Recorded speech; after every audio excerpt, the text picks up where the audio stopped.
धोखाधड़ी की भावना रखो तो धोखा मिलेगा महाराज, छल कपट की भावना रखोगे छल कपट मिलेगा महाराज। याद रखना, किसी से भी प्रेम करो प्रेम से करो महाराज, याद रखिए। लेकिन आजकल लोग मतलब की दुनिया में कौन किसका होता है, और धोखा वही देता है जिस पे विश्वास।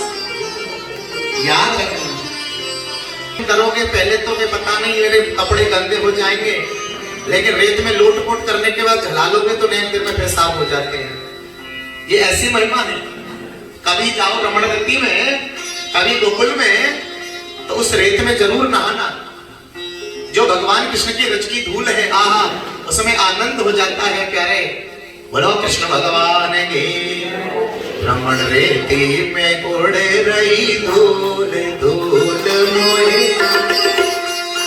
रमण रेती में ओ ब्रजमंडल में उड़े रही धूल धूल मोहे प्यारे लगे, ब्रजमंडल में उड़े रही धूल धूल मोहे प्यारे लगे। अच्छा एक बात बताइए,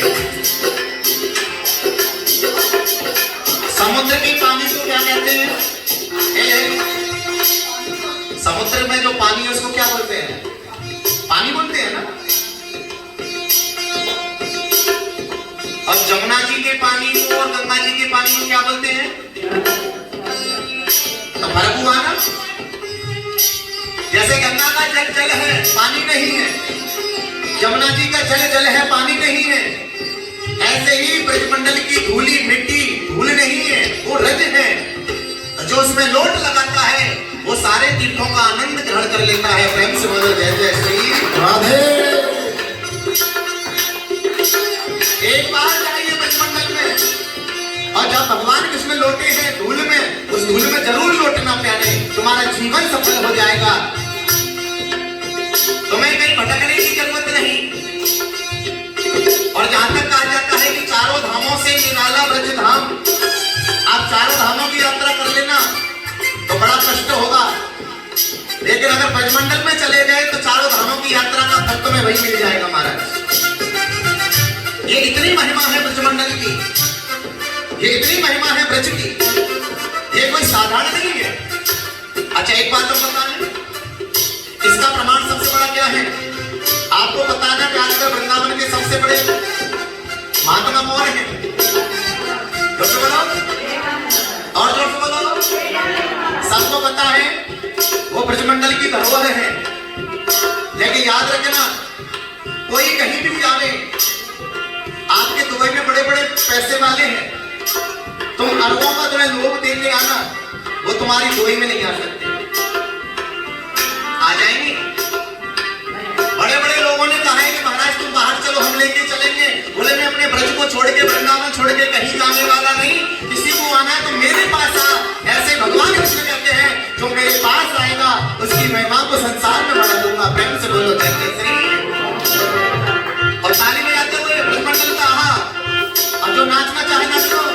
ब्रजमंडल में उड़े रही धूल धूल मोहे प्यारे लगे, ब्रजमंडल में धूल मोहे प्यारे लगे, उड़े उड़े धूल मेरे भागे ध्याने, उड़े उड़े धूल मेरे भागे, अरे उड़े शर्म नहीं करना, उड़े उड़े धूल मेरे भागे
मारा, मर गया त्रावृत। बोले कृष्ण भगवान की। त्रावृत के बाद भगवान कृष्ण ने काकासुर का वध किया। जितने भी दुष्ट भेज रहा है कंस भगवान कन्हैया सबको खिलौनों की तरह तोड़ते जा रहे हैं, तोड़ते जा रहे हैं। और भगवान कृष्ण कहते हैं अरे कंस, जैसे तूने मेरे भाइयों को पटक पटक के पत्थर से मारा, ऐसे मैं भी तेरे दुष्टों को पटक पटक के पत्थर से मारूंगा। जैसी करनी वैसी, जो प्राणी जैसा करेगा वैसा भरेगा, याद रखना। और आज ऐसा ही भयो, दुष्टों को मारते जा रहे हैं कृष्ण, दुष्टों को मारते जा रहे हैं। अच्छा एक बात बता, में राम कथा में भगवान श्री राम जी ने ताड़का का अवतार 15 वर्ष की उम्र में किया और भगवान कृष्ण ने पूतना को मार दिया कितने दिनों में? 6 दिन में। तो यहाँ शास्त्र कहता है कि जो राम जी ने रामचरितमानस में करके दिखाया है वो हमें करना है और कृष्ण की होड़ कभी करनी नहीं है। अगर कृष्ण की होड़ करोगे तो बर्बाद हो जाओगे। 6 दिना को बालक आकर्षक के समय रोगे धोवे, लेकिन 6 दिना के कृष्ण ने पूतना को सिखाई दियो, मार दियो महाराज। बताओ बाकी कैसे लीला है? याद रखिए, ये ताड़का हुई, पूतना हुई, ये क्या? ये वासना का प्रतीक है प्यारे, ये दुष्टनी है, राक्षस प्रवृत्ति है महाराज। जहां राम का नाम होता है दुष्ट प्रवृत्ति विघ्न करती है। आया नाम पहले भी जब ऋषि मुनि यज्ञ करते थे तो दुष्ट उपद्रव करते थे, विघ्न करते थे। आज भी कम नहीं है।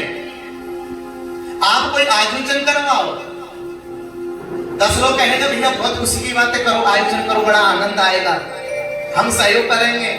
और 4 लोग कहेंगे अरे आप फायदा ऐसे प्रोग्राम करने थे, बड़ी है दिक्कत आएगी, ये होगा वो। तो याद रखना भगवान कृष्ण कहते हैं शुरू में कष्ट तो होता है लेकिन बाद में आनंद का अनुभव होता है। प्रेम से बोलो जय जय श्री।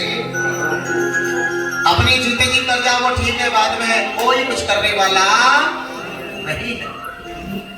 श्री सुखदेव जी कहते हैं भगवान थोड़े से बड़े हुए हैं तो एक दिन जसोदा मैया बोली अरे हमारो लाला थोड़ा सा बड़ो भयो, बड़े बड़े कष्ट आ रहे हैं, ऐसा करो इसका नामकरण संस्कार करा दो। और जब नामकरण संस्कार की बात आई कि समदर्शी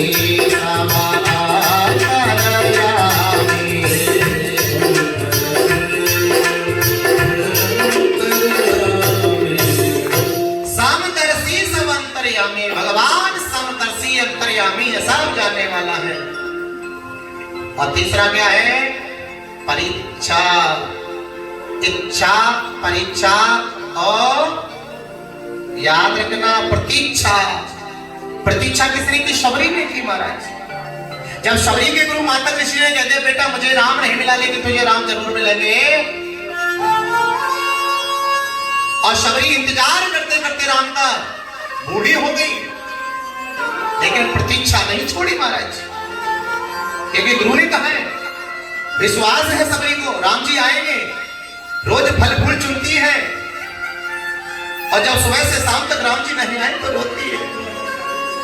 प्रभु एक दिन और चला गया, कब आओगे, कब आओगे? और याद रखना प्यारे, इंतजार करते करते करते करते एक दिन भगवान श्री राम शबरी की कुटिया में आ गए। और जैसे ही शबरी की कुटिया में आए, शबरी क्या बोली है? मेरी झोंपड़ी के भाग्य आज। जब से तो कह रही थी कि तेरी झोपड़ी के भाग खुल जाएंगे राम अगर मेरे घर आएंगे, और जब राम जी आ गए तो सभी क्या करेंगे? अच्छा एक बात बताओ, तुम्हारे घर में भी भगवान आ जाए तो क्या कहोगे? मेरी झोपड़ी के, ये मत कहना कि मेरे फ्लैट में आना। भगवान फ्लैट में नहीं आता, ये मत कहना मेरे कोठी में आना। भगवान कोठी में नहीं आता, भगवान मकान में नहीं आता। चाहे कोठी बना लो, बंगला बना लो, चाहे फ्लैट खरीद लो, लेकिन तुम्हारे लिए वो कोठी फ्लैट हो सकता है। लेकिन आप जब भी भगवान को बुलाओ, चाहे फ्लैट में ही बुलाओ चाहे कोठी में बुलाओ, तो एक ही शब्द कहना, मेरी झोंपड़ी के भाग्य आज। अपने फ्लैट को झोंपड़ी ही बनाना महाराज। हो मेरी एक बार शास्त्रों में कहा जाता है जो भगवान का भजन काम क्रोध मोह लोभ मत्सर नाम के चोर घुसते नहीं है। प्रेम से बोलो जय जय श्री। जो जिस घर में रोज डेली कीर्तन होता है तो एक मैया बोली महाराज जी हमारे घर में तो 2400 घंटे कीर्तन होता है। तो हमने कहा भैया तेरे घर में तो बड़ा आनंद है, तीर्थ है जो 2400 घंटे कीर्तन होता है, तो ऐसे स्वर्ग में ऐसे तीर्थ में तो हमें भी जाना चाहिए। चलो भाई हमें भी दिखाओ जब 24 घंटे कीर्तन हो रहा है। तो बोले चलो महाराज जी हम चलेंगे उसके साथ। हम भी मन मन में बड़े प्रसन्न हो रहे थे कि जिसके घर में 24 घंटे कीर्तन हो रहा हो वो घर कैसा पवित्र होगा, हमारा तीर्थ से कम नहीं होगा। और जैसे हम उसके घर में गए तो देखा वहां कोई नहीं के घर कीर्तन की आवाज आ रही थी महाराज।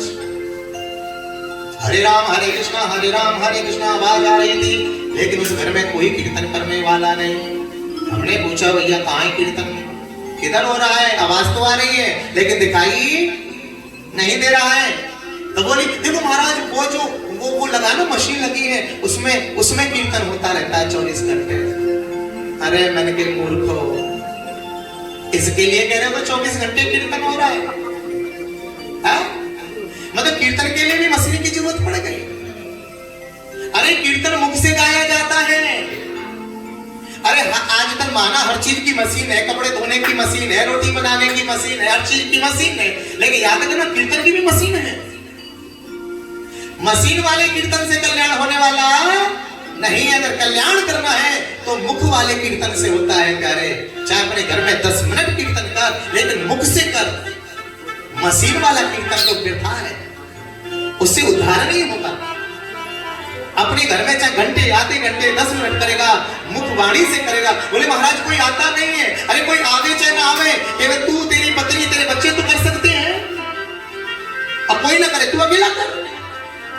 याद रखना ये मशीन वाला कीर्तन हमारा कल्याण नहीं करेगा। अगर कल्याण करेगा तो ये मुख वाला कीर्तन। प्रेम से बोलो जय जय श्री। समझ में आया क्या ना? तो शबरी बेशक झोपड़ी में रहती है लेकिन हर समय राम राम मुख से गाती है। शबरी को, कुब्जा को, मीरा को मशीनों की जरूरत ना पड़ी। अगर मशीनों की जरूरत पड़ती मीरा शबरी को तो आज शबरी मीरा का नाम संसार में नहीं होता। याद रखना वृंदावन में जाओगे तो मुख से ही गाना पड़ेगा। जैसे शबरी ने गाया मेरी झोपड़ी के भाग आज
शबरी की तरफ नहीं दिखाई दे रहा।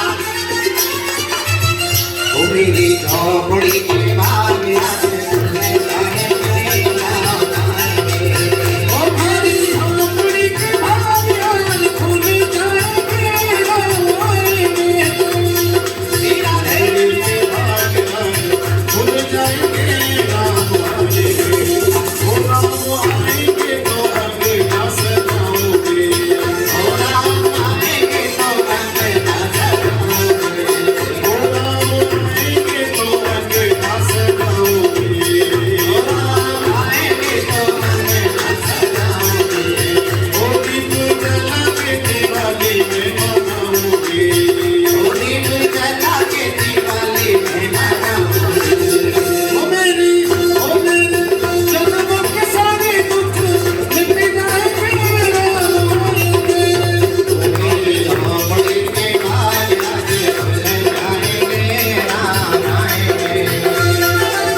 लगे। और जब शबरी के यहाँ राम जी आए तो शबरी रानी नाचने लगी।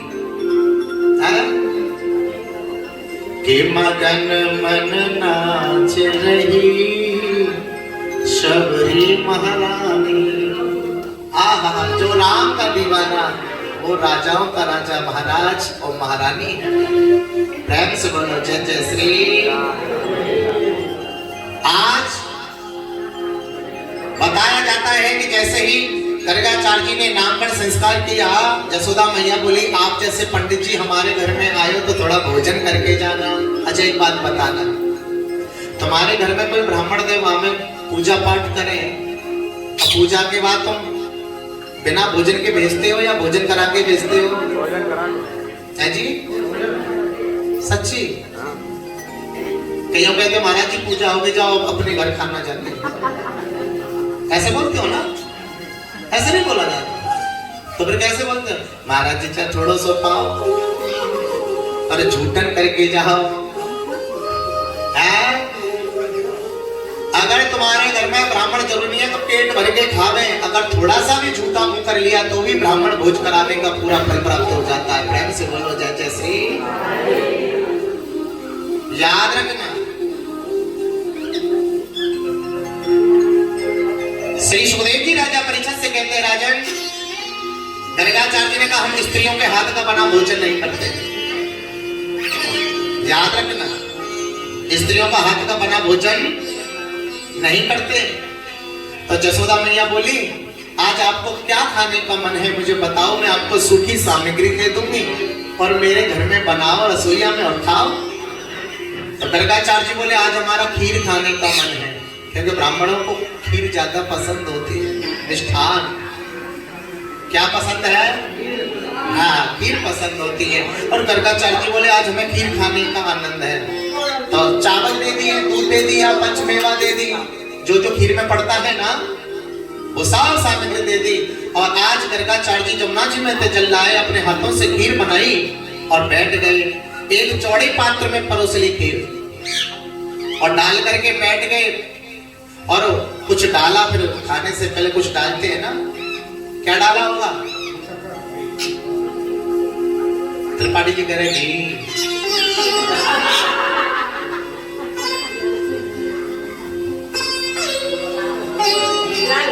कोई कह रहा इलायची है जी, हाँ तुलसी डाली। याद रखना, चाहे किसी की कमी रह जाए, चाहे चीनी कम हो, चाहे मिष्ठान कम हो, चाहे कुछ भी कम हो, लेकिन खाने से पहले तुलसी दल जरूर डालना, क्योंकि भगवान कृष्ण को तुलसी बड़ी प्रिय है प्यारे। और तुलसी डाली और बैठ गए। गर्गाचार्य जी भोग लगाने के लिए ओम तुरीयमस्तु गोविंदम तुभ्यमेव समर्पे। हे वैकुंठवासी आ जाओ, भोग लगा जाओ। और जैसे ही आंख बंद करके भोग लगाने के लिए मंत्र बोल रहे थे गर्गाचार्य जी, भगवान कन्हैया पास में ही बैठे थे, ठुमक ठुमक चल के आए और गर्गाचार्य जी की आधी से ज्यादा खीर को अपने हाथों से खा गए महाराज जी। आधी खाई आधी बिगाड़ी, क्योंकि बालक खाता कम है बिगाड़ता ज्यादा है। और भगवान कृष्ण ने पूरा मुंह को सान लिया, हाथ सान लिए, कपड़े सान लिए, महाराज खाई कम गिराई ज्यादा। और जैसे ही गर्गाचार्य जी की आंख खुली, देखा राम राम राम राम, नंद की छोरा ने तो मेरी खीर झूठी कर दी। आवाज लगाई जसोदा।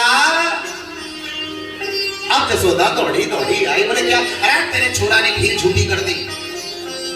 कृष्ण को उठाया, जसोदा ने एक थप्पड़ लगायो, दारी को तेरे घर में इतनी गैया बनी है तो कुछ शर्म है या नहीं? बाबा की खीर छुट्टी कर दी। और बाबा से बोले बाबा प्लीज सॉरी गलती हो गई, दोबारा बना लो। गर्गाचार्य ने दोबारा खीर बनाई, फिर तुलसी दल डाला, भोग लगाने लगे। ओम ना ब्रह्मा सीत तरिजो है। जैसे ही भोग लगाया, हे वैकुंठवासी आ जाओ, भोग लगा जाओ। भगवान कन्हैया बोले पहले गए तो पिटवाई दिए, फिर बुला रही है, अब बुला रहे तो जाना तो पड़ेगा। और जैसे ही ठुमक ठुमक चल के आए, बाबा की आंख खुली जब तक तो खेचे को आदित्य ज्यादा। और जैसे ही आदित्य ज्यादा खींचा,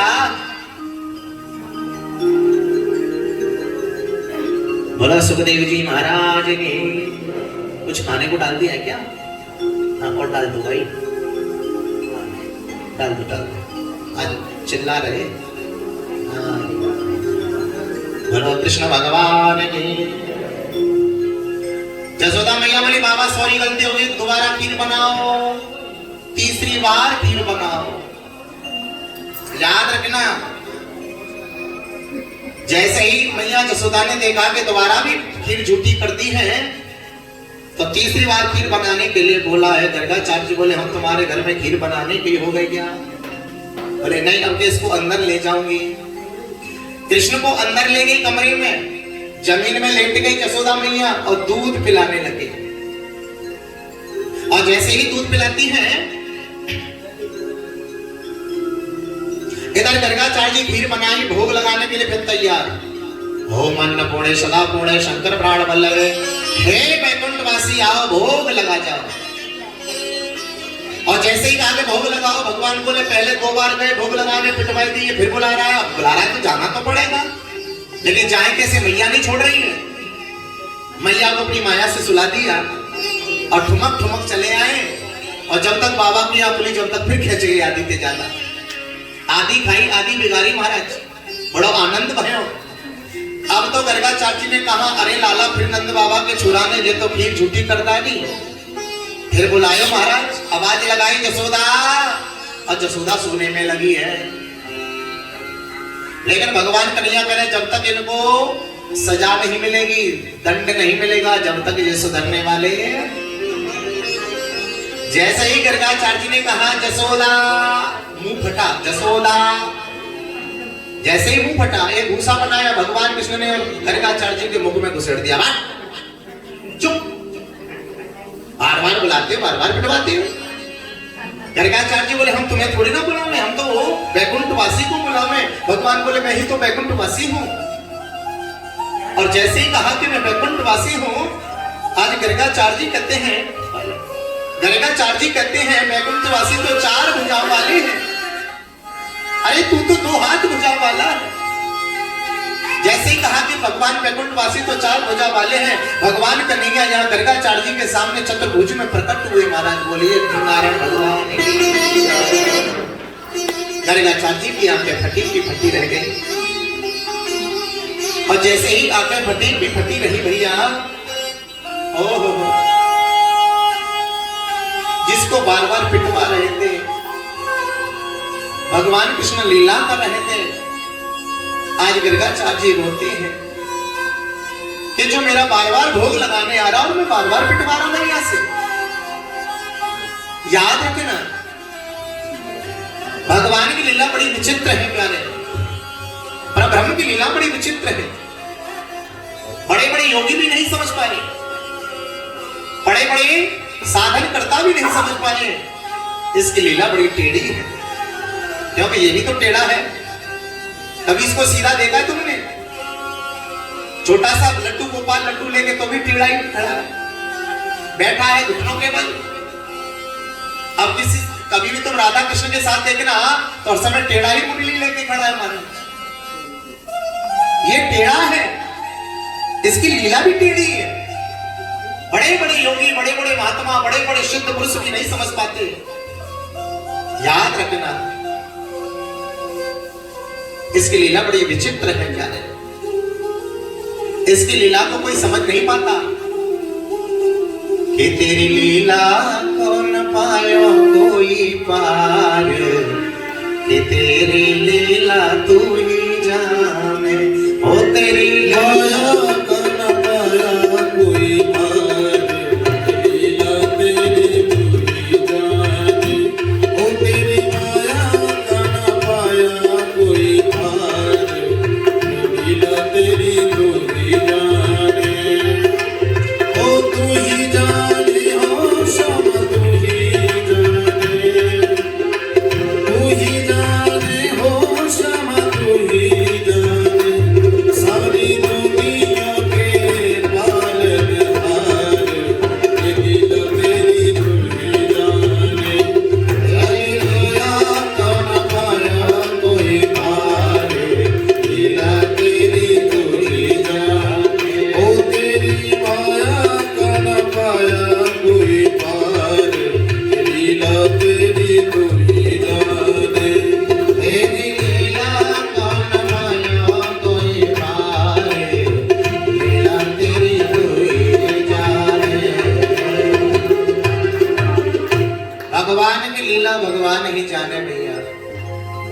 लीला को पार कोई नहीं पा सके आज तक। बड़े बड़े ऋषि मुनि भ्रमित हो गए महाराज। आज गर्गाचार्य भी चक्कर में पड़ गए भगवान की लीला को देख करके। भगवान कृष्ण ने गर्गाचार्य जी का उद्धार किया। याद रखना, उसकी माया बड़ी टेढ़ी है। एक बात बताऊं तुम्हें, भगवान को पाने के लिए प्रेम की जरूरत है, लेकिन आजकल प्राणी दो चीजों के पीछे ज्यादा पड़ा है। कितनी चीजों के पीछे है? जोर से बोलो। दो। कौन कौन सी बताऊं के नाम? चलो छोड़ो, रहने दो। अच्छा बतानी है? और देखो दोनों एक जैसी है, एक माया और एक काया। ये दोनों ही ठगनी है। माया का भी पता नहीं कब धोखा दे जाए, और काया का भी पता नहीं कब धोखा।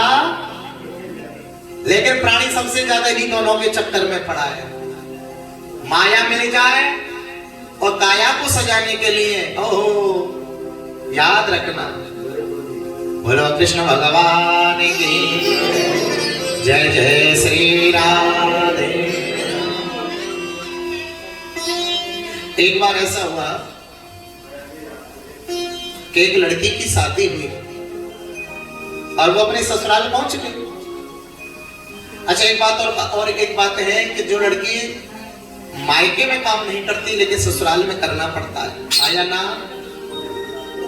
तो ससुराल गई, और जैसे ही ससुराल गई भैया 2-4 महीने बीत गए। अच्छा गांव में उसकी शादी हुई थी। गांव में तो आज भी काम करने पड़ते हैं। यहाँ तो सब रेडीमेड मामला है। दूध मंगाओ, दही मंगाओ, मक्खन मंगाओ, कुछ भी मंगाओ, सब रेडीमेड आता है। लेकिन गांव में आज भी ताजा दूध, ताजा मक्खन, ताजा सब चीज है। आज भी लोग पशु पालते हैं गांव में, तो वो अलग आनंद है। तो सास रोजाना मटकी में दही चलाती थी और मक्खन निकालती थी महाराज। एक दिन सास को थोड़ा ज्यादा काम था या तबीयत खराब थी। एक दिन बहू से बोला, बेटा तू मक्खन निकाल ले, वो छाछ चला ले। बोला ठीक है। छाछ चलाने गई। अब छाछ तो उसने चला ली और उसमें मक्खन आ गया मटकी में, लेकिन मक्खन निकालना नहीं जानती।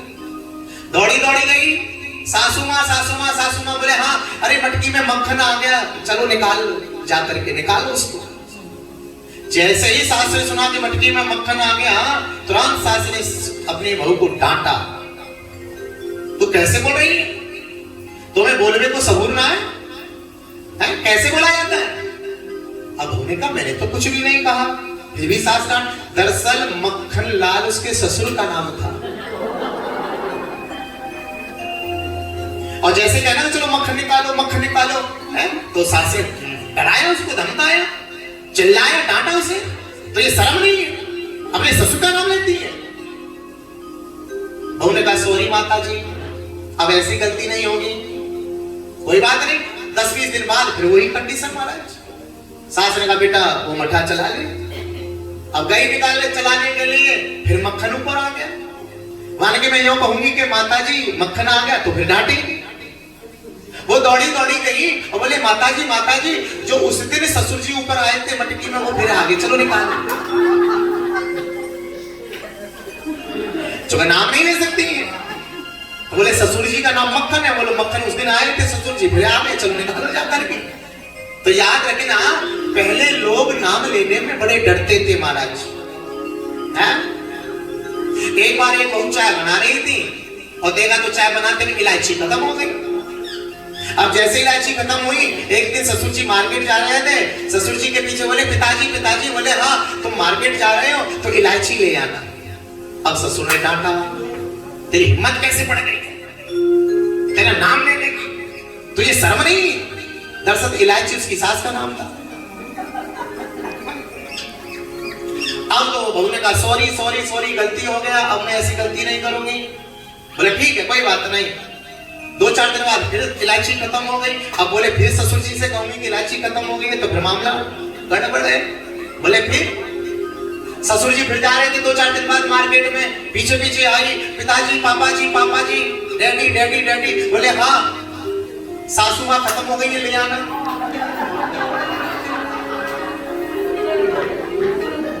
अब ससुर जी रोने लगे, और जैसे ही ससुर जी रोने लगे, राम राम राम राम, मेरी पत्नी खत्म हो गई, मेरी पत्नी मर गई, मेरी पत्नी मर गई। अब पड़ोसी इकट्ठे हो गए, बोले क्या हो गया भाई साहब? अरे मेरी पत्नी मर गई। बोले किसने कहा? बोले मेरी बहू बता रही थी कि सासू खत्म हो गई है, ले आना। अब तो मामला बड़ा विचित्र। इतने में सास आ गई, बोले क्या हुआ? बोले तू तो चिंता है, मैंने सुना तू मर गई। तो किसने कहा? बोले बहू कह रही थी। जब जाकर के बहू ने कहा पिताजी आप उल्टा समझे हो, मैंने उस दिन कहा था कि इलायची लेना, तो तुमने मुझे डांटा, और सास का नाम इलायची है, इसलिए मैंने कहा कि सास को ले आना, खत्म हो गई है वो, तो तुमने उल्टा समझ लिया कि वो मर गई है। तो कभी कभी ऐसे शब्द हैं कि जो महाराज उल्टा सीधा हम समझ लेते हैं। प्रेम से बोलो जय जय श्री, और जोर से बोलना पड़ेगा जय जय। तो कथा कहां चल रही थी भैया? जो लौट के भगवान कृष्ण ने गर्गाचार्य जी का उद्धार किया। बोलो ठाकुर जी महाराज ने। और गर्गाचार्य जी के बाद में बड़ी सुंदर कथा है, जो कि माखन चोरी की कथा है। भगवान थोड़े से बड़े भाई एक दिन, तो भगवान के साथ में जितने भी बच्चे हैं, भगवान के साथ में जितने भी बच्चे हैं वो भगवान के पास खेलने आते थे। लेकिन उस सब बच्चों में एक बच्चा था जिसका नाम था मधुमंगल। वो नहीं ले रहा। मधुमंगल बड़ा दुबला पतला। एक दिन भगवान ने पूछा, चौरे मधुमंगल तुझे कुछ खाने को नहीं मिलता? मधुमंगल रो पड़े। मधुमंगल कहते हैं कन्हैया तेरे घर में तो लाखों गैया, हमारे घर में एक गैया, जाको भी माखन करके रूप में कंस को चलो जावे। भगवान की आंखों में आंसू आ गए। मेरे गांव के लोग मेहनत करें, माखन मिश्री निकालने, कंस के पहलवान खामे, अब मैं ऐसा होने नहीं दूंगा। भगवान ने एक मित्र मंडली की स्थापना करी और उसके अध्यक्ष बन गए भगवान कन्हैया। बोले लाला आज से मैं तुम्हें खिलाऊंगा, मैं तुम्हें खिलाऊंगा। ग्वालवाल बोले तू तो अभी छोटा है, कैसे खिलाएगा? बोले मैं कमा के खिलाऊंगा। बोले कमाएगा कैसे? बोले चोरी करूंगा महाराज। और भगवान कृष्ण ने ग्वाल वालों के लिए चोरी करी है, याद रखना। एक और भगवान ने कहा कि तुम सबकी केवल यही जिम्मेदारी है कि जो गोपी माखन लेके जावे आप लोगों को खबर करनी है। बोला ठीक है। भगवान ने मित्र मंडली की स्थापना की है। चौर्य प्रचार विद्या मंडली के नाम से भगवान की मित्र मंडली का स्थापना हुई महाराज। चोरी करने वाला मंडल, उसके अध्यक्ष स्वयं भगवान है।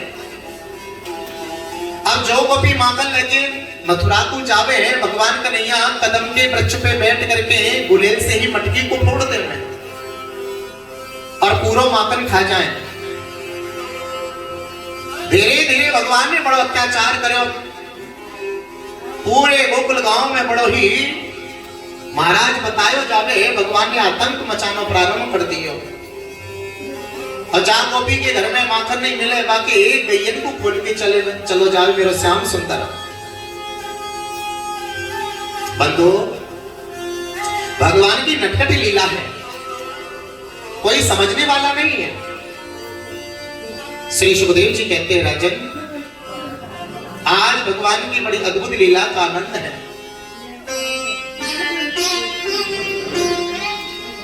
पूरे गोकुल में हल्ला हो गया कि नंद का छोरा चोरी करे, नंद को छोरा चोरी करे।